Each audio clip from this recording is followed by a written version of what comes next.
Hey everyone, I hope you are doing great. So I have recently started learning hardware and IoT security, and I thought about sharing my journey with you all guys. So what I'm planning to do on this YouTube channel is I'll be testing different devices like routers and other IoT devices. I'll try to get the cell access, I'll try to extract the firmware, and I'll try to search and test for security vulnerabilities. And after reporting my findings to the respective companies, I'll try to create a video about that finding if they allow me technically.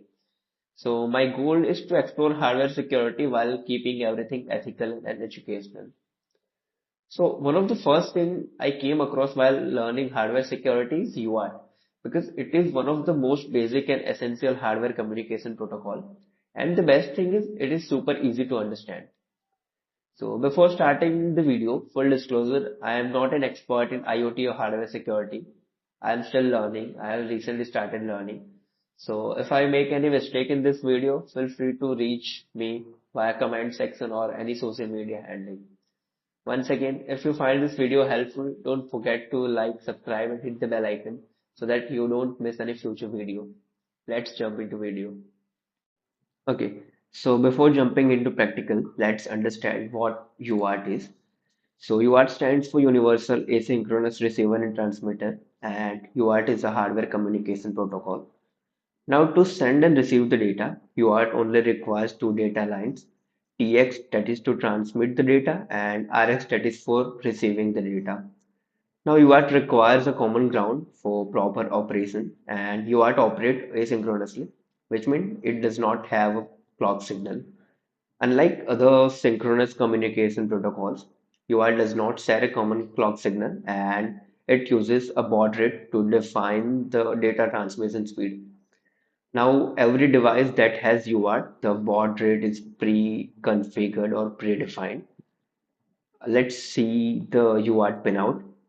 So all the UART pinout has four pins. One is for ground connection, one is RX that is to receive the data, and one is TX that is for transmitting the data. There is one more pin that is called VCC, and we can use VCC to power up the device. Okay, so in next slide we'll see what actually we are going to do in our practical. So if I jump into my accelerator, okay.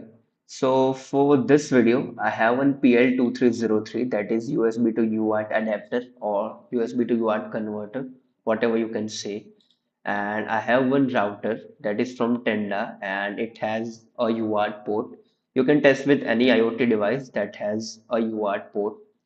So what I'm going to do is I'm going to connect the TX pin of router with the RX pin of our adapter.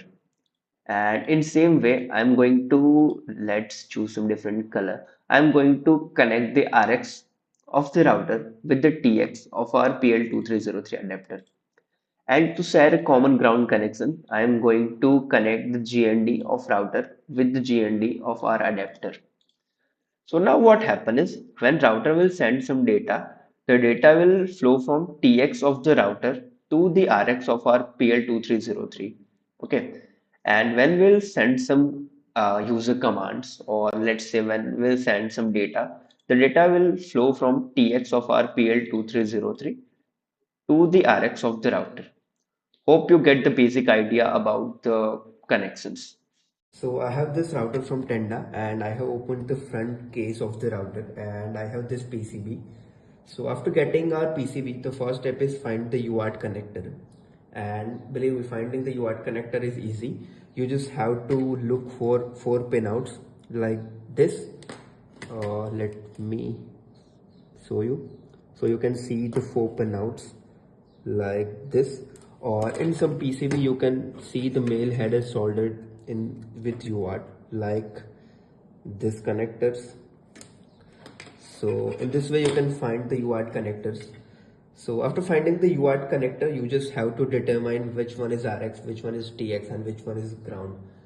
Now in some PCB they clearly label RX, TX, ground and VCC, but if they don't label, you have to determine it, and you can use some logic analyzer to find RX, TX and ground, and I'm using multimeter here to determine which one is TX. So technically when you power on the router, the TX of the router will transmit some data, so the TX pin will fluctuate in voltage. In that way you can determine which one is TX. Let me show you. So I'm connecting the power cable, and as you can see, the voltage of TX is fluctuating between 3.5 and going down. You can see that, right? So in this way you can determine the TX, and there are two pins only, so you can just play with it and find the correct connectors. So after finding the connectors, I am using this PL2303 USB to UART converter. I am connecting ground as ground in this pin. I hope you can see. Yep, I'm connecting red as transmit, and I'm connecting white as receive.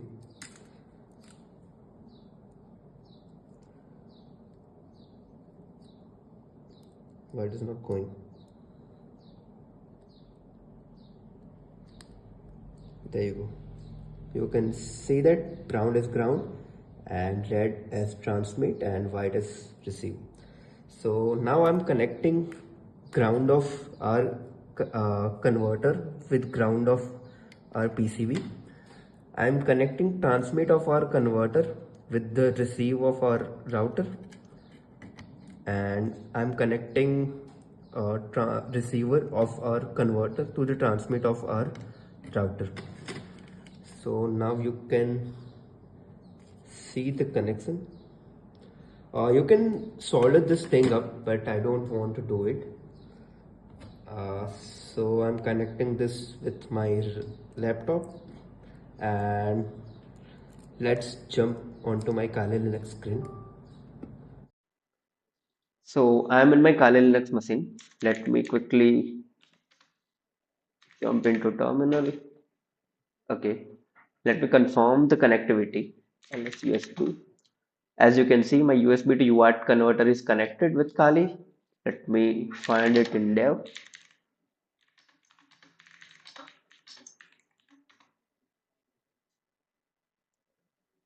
Okay, it is here as slash dev slash tty USB 0.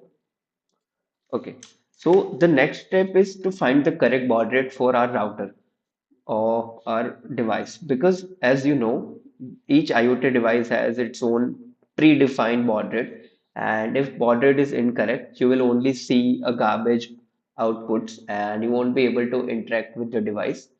So one method to find the correct baud rate is you can use some logic analyzers to find the correct baud rate. Or what you can do is, if you don't have any logic analyzer, you can get the list of most popular baud rates and you can check each of them. So you can sort of play with the list of baud rate and you can find the uh, correct one.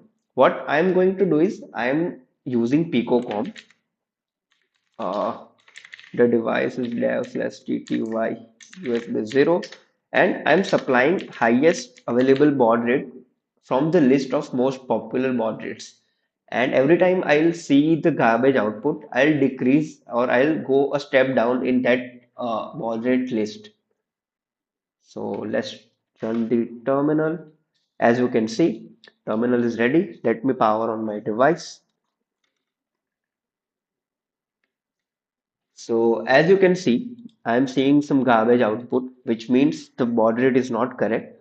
So what I'm doing is I'm pressing Control A and then Control D to decrease in the list of popular baud rates. You can see I'm still seeing some garbage output. So I'll again press Control A and then Control D. And now the baud rate is 38400. As you can see, for baud rate 38400, I am seeing clear output. So the correct baud rate for my router is 38400. Let me exit from this and restart with correct baud rate. Okay.